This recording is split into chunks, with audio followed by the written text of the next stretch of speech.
All right, let's get to this story, which has got both sides, I guess, municipally, kind of asking the question here. First of all, how did this happen? And second of all, what can we do to fix it? So this is the closure of a temporary winter warming center for the homeless in the Côte-des-Neiges-NDG borough, okay?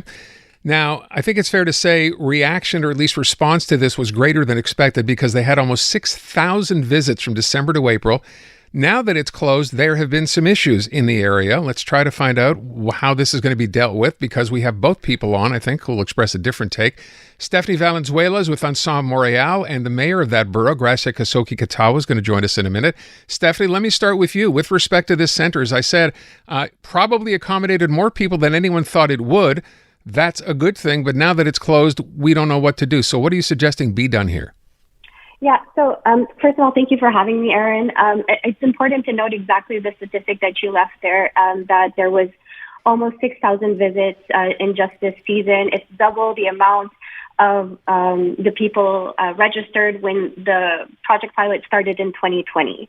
So what I'm asking for in this motion as the local elected official of the area, not just representing Côte-des-Neiges, but specifically where the warming center was located in, is that we stop acting in the optic of seasonal measures. The reality of homelessness, if we look at the numbers that came out just last year, 10,000 people were counted as visibly homeless. And of those numbers, 5,000 were counted in the city of Montreal.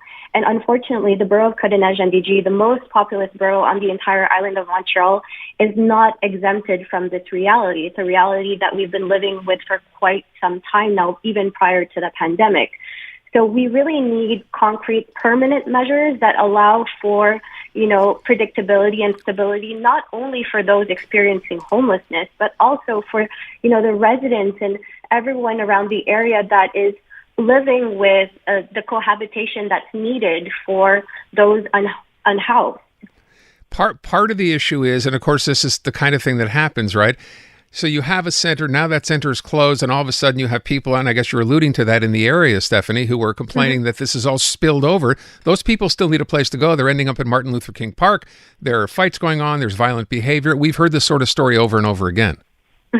Exactly. I mean, ultimately, if we could live in an ideal situation where all levels of government take their responsibility, we would have more homes for everyone, right? Everyone should be technically living under a roof. That's essential. However, until we get to that point, what we're really asking for is a resource that's available in the most populous borough that is 24/7, 7 days a week, 365 days a year, where we're not just giving resources to these people when it's cold. The reality is that it's great that they have a warm place to go to in the winter months, but it's not just because there is no snow on the ground that the issue or the reality disappears. So we're really asking for this measure to be put in place, that the borough and the local administration work with all the partners that have been cooperating for the many years, but in order to find a place that we could have this resource really, until we can house everyone. So let me, so that's what we'd like to see here. And I think most people would agree that's the kind of thing, given the success, if you can call it that this particular center has had, and obviously it's needed in the community. Gracia Kasoki-Katahwa is the mayor of that borough, NDG Côte-des-Neiges. She's on the line. Thank you so much for being here. You heard what Stephanie had to say. What's the solution here? Is there one? Yeah, so thank you very much for having me for this really important conversation. So, I think a lot of people know that I'm a nurse, and one of the most important thing as a nurse that we know is that in order to, help adequately a person, we need to make the right assessment and to make the right diagnosis. So why I'm saying that here is that I think everybody knows that homelessness is a complex issue. We have, as the mayor said, a crisis of many vulnerabilities right now in our society, not only in Montreal, but really in the whole province. So we need to work on a long-term, medium-term, and short-term, time slots to address all the elements that brings people to become homeless. So what my colleague has been saying, I mean, it's obvious. It's something that the mayor of Montreal, my colleague Robert Baudry, and even Josefina Blanco before him, they were saying that we're working actively to have transitional resources for people while we build housing to help them out come out of homelessness. And specifically in the borough of CDN-NDG, what I've been doing since I came into power is that we've been increasing so much the resources in our social development division in the borough of CDN-NDG. So just to give you a few examples, every year I've increased by 3% the money that we give to community organizations like Prevention CDN-NDG that is taking care of that warming center during the winter. We create a whole division of the social development because we know that there's specific issues that we need to address in the borough. For that warming center for this winter, so as my colleague said, the warming center was only during the night during the past years, but this year, because of the collaboration of the borough and the community organization, it was a 24/7 hour center that we put in place this year, and it's because one of the elements that helped is the $200,000 that the borough gave to the organization to run that center. So my point here is, since I started, we understand that homelessness is not a simple issue. So you cannot say, let's build a 24/7 center and put a toilet chimique in the park, and you're not gonna see any homeless people in the borough anymore. It's not right. It's okay, not true. But let me stop you there, because if that's the issue, and you talk about money that's being made available, more money now. Yeah. Why isn't this simply a matter of saying, look, we see how effective this has been in the winter. Can we not? Is throwing more money at it, for lack of a better term, not a solution here, just to be able to keep it open? No, because the money to have a permanent resource 24/7, it needs to come from the provincial level. And the community organization are already working on that. So since 2022, the community organization, they have been asking me, what do you think of having a permanent resource in the borough? And I told them, absolutely.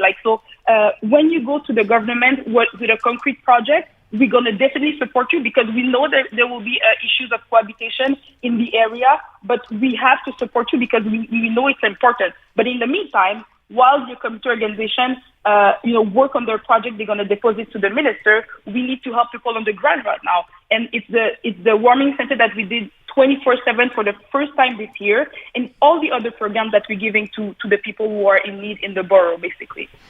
All right, listen, I'm running out of time here. Stephanie, with respect to that, you heard what the mayor has to say in the borough about this being not that the administration doesn't want to do anything, but the provincial government has to kick in money here. Is that a good enough answer? No, I truly, with all due respect, I don't believe that's the right answer, because, again, we're throwing the ball on the other side. The motion here is not asking for the municipal government or the local administration to be the one to, take out the cash out of our local budget.